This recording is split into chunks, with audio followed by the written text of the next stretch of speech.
So every bucket has a storage class. Remember that standard, nearline, and cold line, and there's this new storage class called archive apparently, and I'll make a note to research that. Every object also has an associated storage class. So every object within a bucket also has a storage class, and you can actually change the storage class of the object independent of the storage class of the bucket. So this is important. So if you have a piece of data, it's within a standard storage class bucket, but you want that data to be in cold line because you don't plan to access that data, you can change the storage class of the object separately from the bucket. You can also have a cloud storage buckets perform object versioning. So you enable object versioning for a particular bucket, and once it's enabled, you can have archived versions of each object. So you'll have a live object that's the most recent version, and you can say, I want 3 copies to be present. So the last 3 versions will be present. So each version has a unique generation number. So whenever you overwrite an object or you update an object, it'll create a new live object, and then it'll archive the previous ones, but it's still available for you to use. But remember, every copy is charged separately. Data is data, whether it's older versions or whether it's the live object. So you'll be charged separately. You can also use this versioning to perform object lifecycle management. For example, you say, I have this data that is in a, standard storage bucket, make it nearline after 30 days, because after that I'm going to access it for the maybe it's like log data, right? For 30 days it's really important, but after that you want to move it to nearline storage. Or you don't want to keep paying for old data sitting around, so delete all data created before this date, or delete all but the 2 most recent versions. All of this is possible using object lifecycle management. All of your data that you store in a cloud storage bucket is encrypted at rest. By default, Google will generate keys and encrypt this data. But if you want to provide your own key to encrypt this data, you can do so. That's called customer supplied encryption key. So you can encrypt your data using your own key if you feel that's more secure. Okay. You can also protect access to your data using cloud identity and access management. It's used for all GCP resources. This is what you use for role-based access control. Now, on the GCP, this is one service that cloud storage buckets are one service that allows you to perform ACL-based access control, that is using access controlled lists. So normally, to control access to your resources, you should use identity and access management. GCS is the only service where you can use ACLs as well. So what's an ACL? It's just a list with entries. The entries will tell you what action can be performed and who can perform that action. And the reason why ACLs are useful on cloud storage is because this is what you'll use for individual objects which contain personally identifiable information.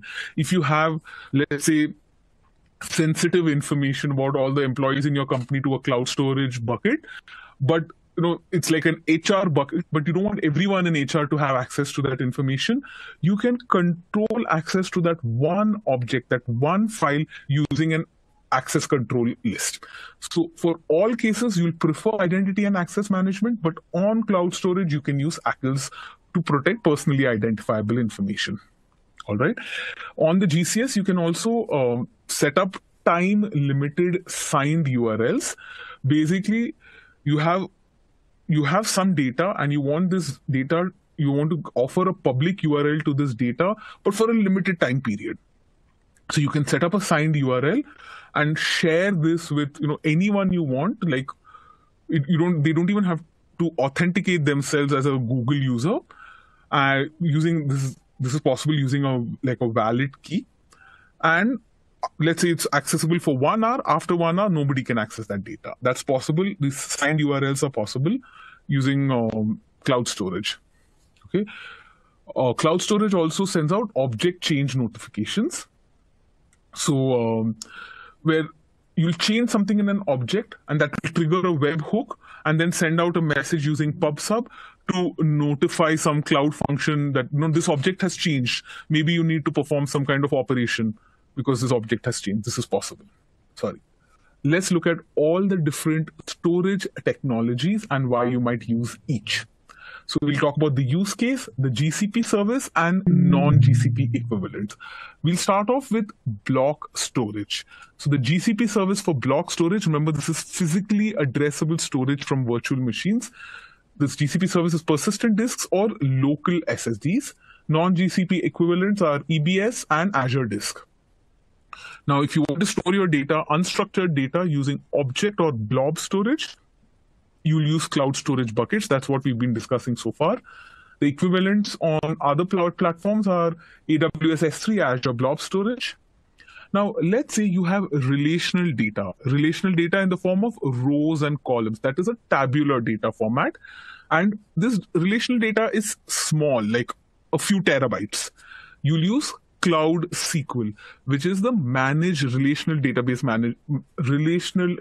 service on the GCP. Non-GCP equivalents for relational data are AWS RDS and Azure SQL databases.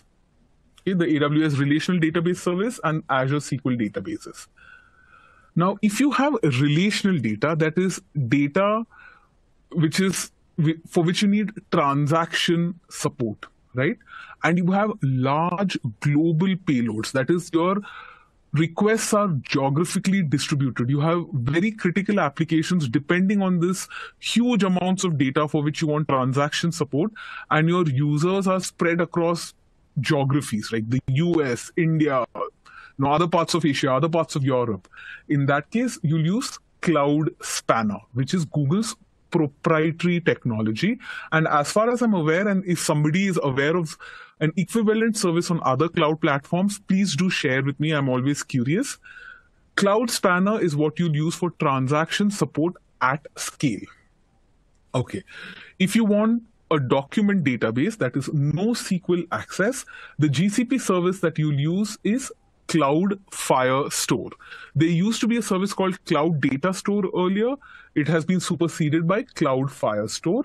Non-GCP equivalents are DynamoDB on AWS and Cosmos DB on Azure.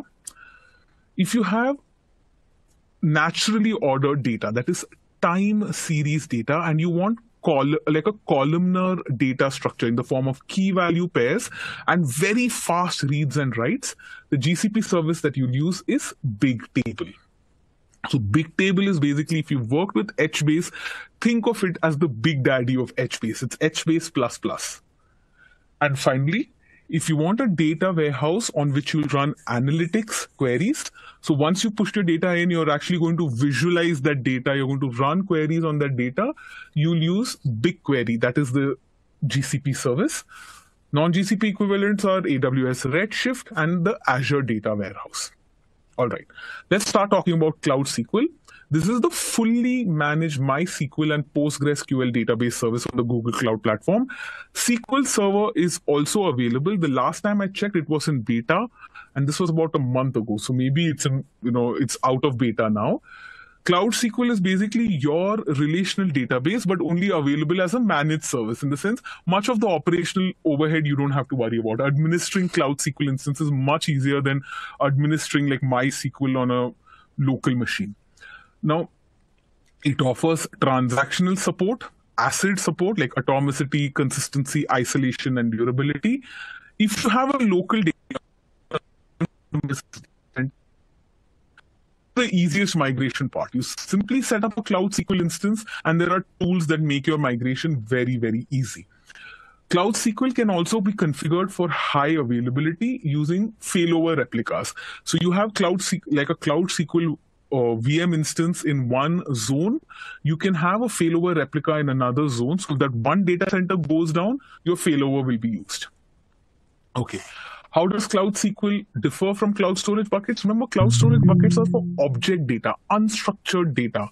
The data, as far as cloud storage is concerned, this data is just bytes, whether it's a CSV file or a tab delimited file or anything.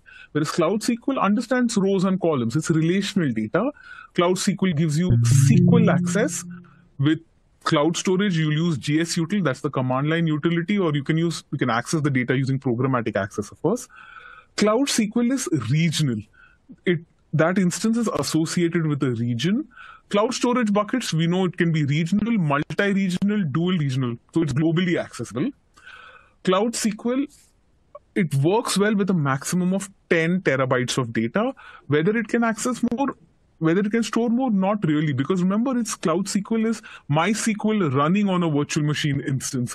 So you're limited by how much data you can store on that VM, right? Cloud storage buckets do not have support for ACID properties. Cloud SQL, of course, has support for ACID properties. Cloud storage buckets relatively cheap. Cloud SQL relatively expensive. How does Cloud SQL ensure low latency? I mean, whatever it can, the best it can do as a regional resource. It's not a global resource. That's why if you want extremely low latency and transaction support, you will have to use Cloud Spanner. We'll talk about that in just a bit. So yes, that's the next slide.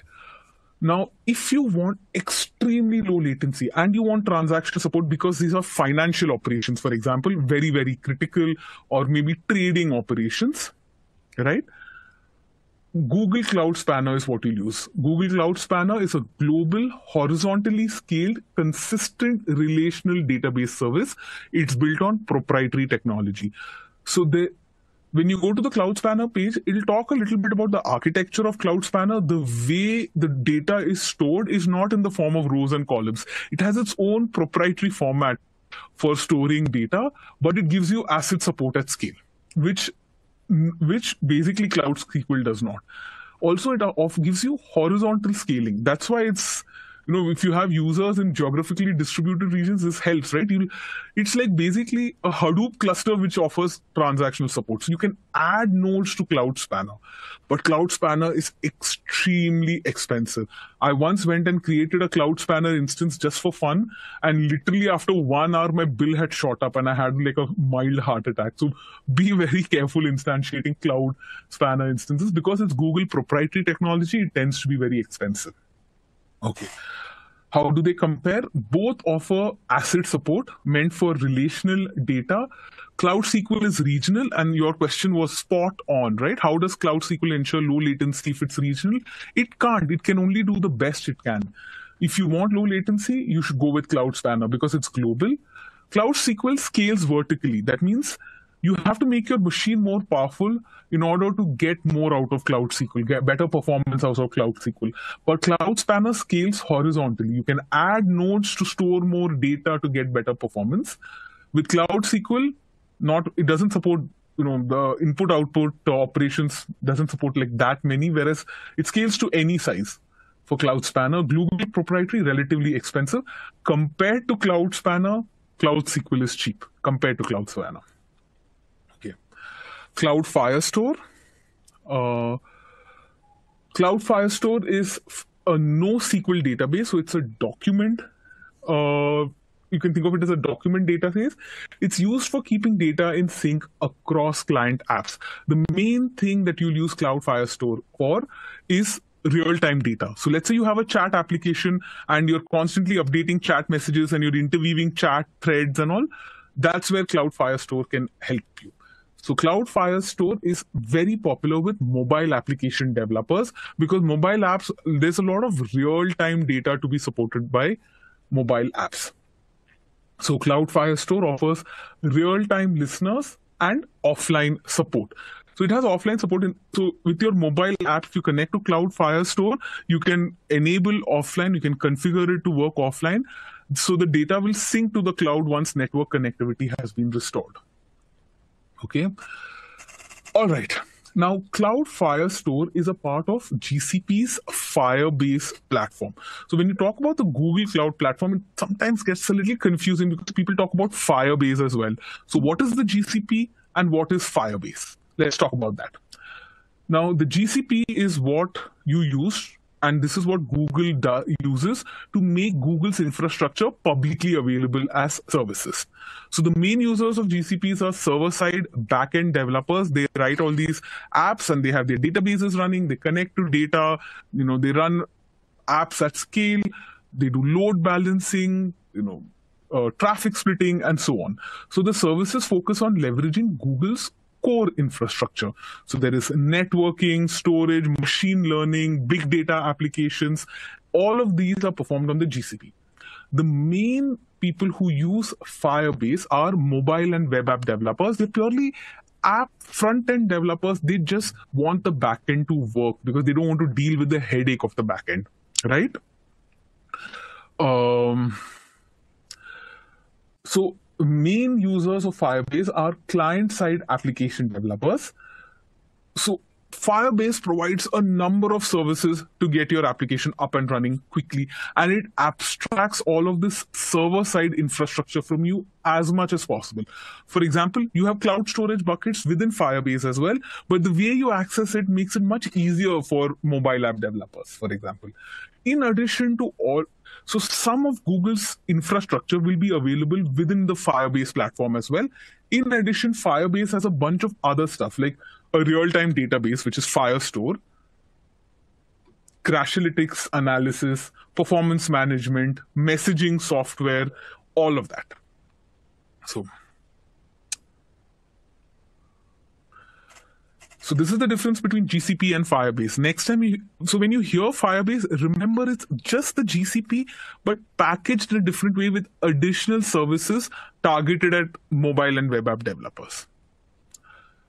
We'll get to a break. Let me finish storage first so that it's a logical break. Is that okay?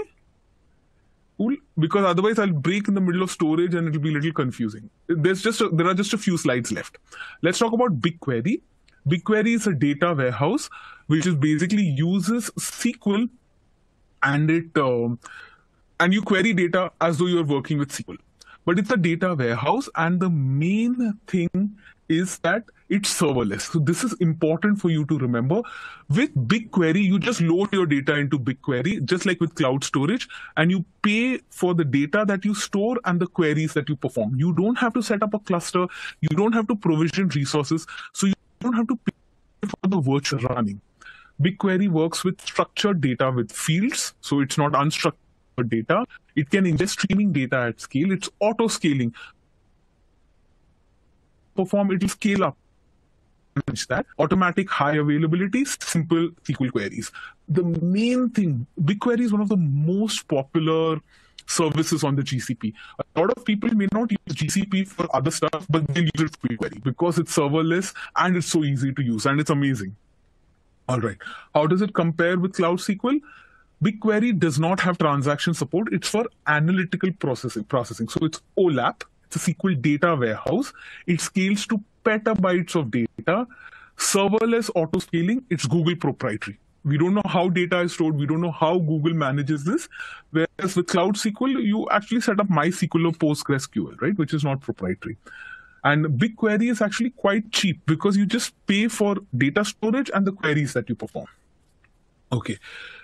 Many of you might have used Redis to cache data within your apps. It's a very popular in-memory, key-value, NoSQL database. Memory Store is the managed Redis on the Google Cloud. So it makes it very easy for you to migrate Redis to the cloud. Finally, Bigtable. This is NoSQL technology for large, sparse data sets with sequential ordering in the key column. So it's kind of like a columnar key value store. Exactly how data is stored, once again, is Google proprietary. We don't know, but think of it as HBase++. It provides extremely fast writes as well as reads. It's typically used with time series data, financial data like stock ticker data, Internet of Things data. So very large data where every row is just less than 10 MB. That's when you'll use Bigtable.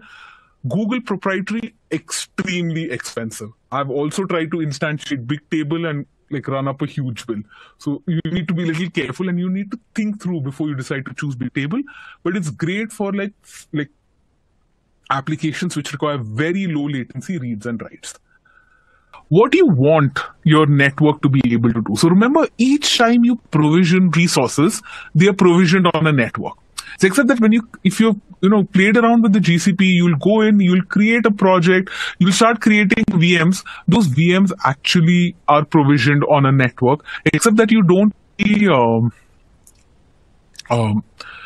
really see the network. It's already created for you, right? So what do we need out of our VPC? What are the networking requirements? So resources within a project need to be able to communicate. Absolutely, yes. For that, the GCP solution is provision them on the same network, they can then use internal IP addresses. Now, resources on the GCP also need to be able to communicate with the outside world. Well, the outside world cannot use internal IP addresses. The outside world will use external IP addresses to access your resources. Now, obviously, traffic sent to an IP address should reach that IP address. The GCP solution to this is the use of routes. You can configure routes on a GCP network. And the platform users need to be able to restrict traffic flows. You need to be able to say, on my network, I only want TCP traffic on this port, port 22. I don't want my applications to receive TCP traffic on any other port. Just restrictions you specify using firewall rules. All right. IP addresses, routes, firewall rules all exist inside a GCP resource called a VPC network. Now, it's called a VPC network. It's basically a virtual private cloud. So when I say network, I'm actually referring to Google Virtual Private Cloud, VPC. It is a global, private, isolated virtual network partition that manages network functionality on the GCP. Now, what the important keywords are: global, and that it's a virtual network partition. So it's not a physical network connecting your resource, it's a virtual network, and the fact that is global. Now, if you've used AWS, I believe networks there are regional. So they're associated with a region and subnets are zonal. On the Google Cloud Platform, networks are a global resource. So let's talk about what that means. So within a single project, you can set up multiple networks, multiple VPCs, and every project has one VPC that is created by default. That is the default network. So within a project, you can have any number of VPCs. These are global resources on the GCP. Each VPC must exist inside a project. Just like any other resource has to live inside a project, networks also have to live inside a project. For every project, a default VPC is pre-created in each project, and you can add additional VPCs as well. So you can have multiple networks if you want to like isolate your resources because the resources belong to different features. Now, VPCs are of two types on the Google Cloud Platform. You have auto mode VPCs and custom mode VPCs. I'll talk about the differences between these in just a bit, but just remember there are two types. Okay. The first and most important thing you have to remember about VPCs on the Google Cloud Platform is the fact that they are global. So you have the default VPC and say VPC 1 and VPC 2, and these VPCs can basically have resources anywhere in the world. So you can provision resources on these networks, okay, in Asia South 1, US East 1, or any region. So VPCs span regions, and within each region, you'll have to create a subnet on a VPC, and then you'll provision resources on subnets. So remember, you have a network, they are global. Subnets are regional. So you have to create subnets within global network, and whatever virtual machines you set up are provisioned on the subnets. All right. So resources are provisioned on subnets. Subnets are regional. Networks are global. Okay. So what are subnets? So subnets are IP range partitions within global VPC. So you have an IP address range, you associate that with a subnet, and you say this range associated this subnet is in this region, US Central 1, Asia South, and so on. The network itself, the VPC itself, does not have an IP range. Okay, subnets are regional, and subnets can span multiple zones inside a region, and you really can't use a network till it has at least one subnet. So a network you can create. We'll talk about custom mode and auto mode in a bit, but the network alone, you cannot provision resources on a network till it has at least one subnet. Okay, so this is where we come to the two types of VPCs: auto mode VPCs and custom mode VPCs. Okay, auto mode VPCs. Basically, the idea of auto mode VPCs is you don't want to worry about networking. You just want to set up your infrastructure and provision your resources. You don't want to worry about networking. That's when you'll use an auto mode VPC. And in an auto mode VPC, the cloud platform will automatically create a subnet in every GCP region. So I think there are like some 32 regions or something. Last time I checked on the GCP, there'll be one subnet in each region using an auto mode VPC. And let's say Google decides to start up a new region somewhere in Antarctica. If you have an auto mode VPC, it'll automatically get a subnet in that region in Antarctica. Okay, but with custom mode VPCs, you have much more control over how your networking is set up.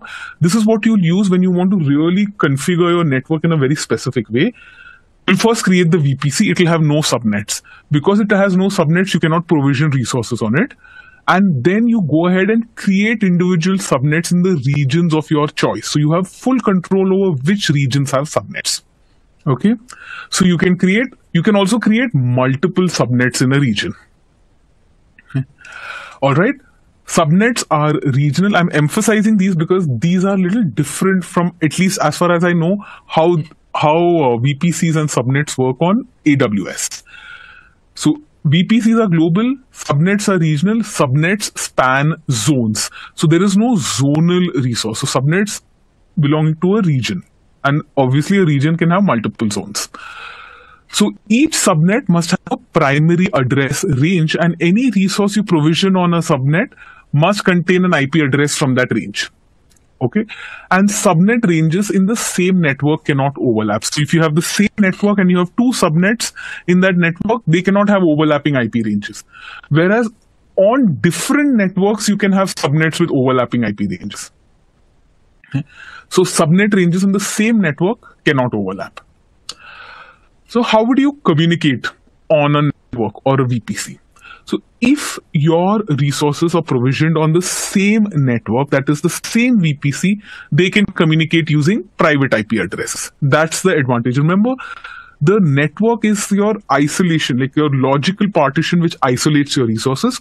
All your virtual machines on the same network can communicate using private IP addresses, no matter where they are in the world.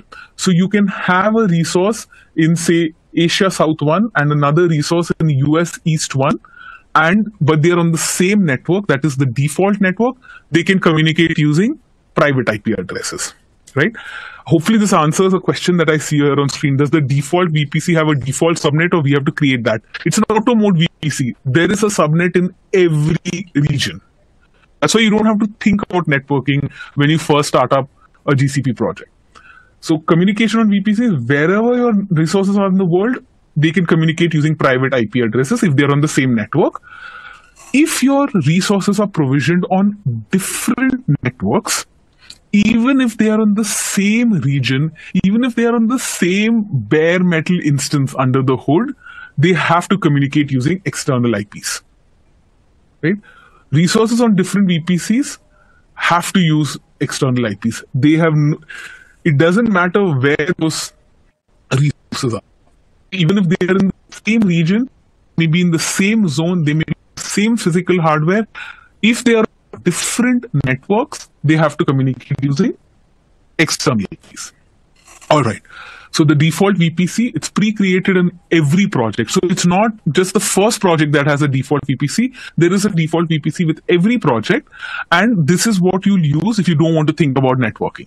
So there'll be a subnet for each GCP region. If a new region comes up, the GCP will take care of creating a subnet for your default VPC in that region. So new subnets are added when new regions are created. And when you don't specify a network for your resource, it's automatically created on this default VPC. Okay. The default VPC also has a bunch of other configuration making your life simple, right? It includes routes for all resources.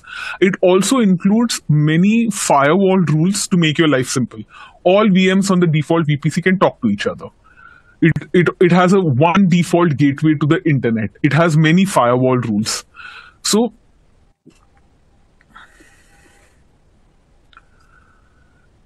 let's talk about firewall rules. We'll cover that in more detail in just a bit. So every VPC is a distributed firewall. What does that mean? Firewall rules are not enforced at a single gateway point or a single point on your network. The entire logical network enforces the firewall rules. So it's a distributed firewall. The firewall rules are defined on a per network basis. So you'll have firewall rules on one network. The same firewall rules will not apply on a different network unless you explicitly configure them. They are also on a per instance basis, per VM. And firewalls are used to not just external traffic. So now, in a firewall rule, every network has two permanent rules which are implied rules. They are not explicit. If you go to the firewall rules list, they are not explicitly specified there. Implied allow egress, implied deny ingress. What does that mean?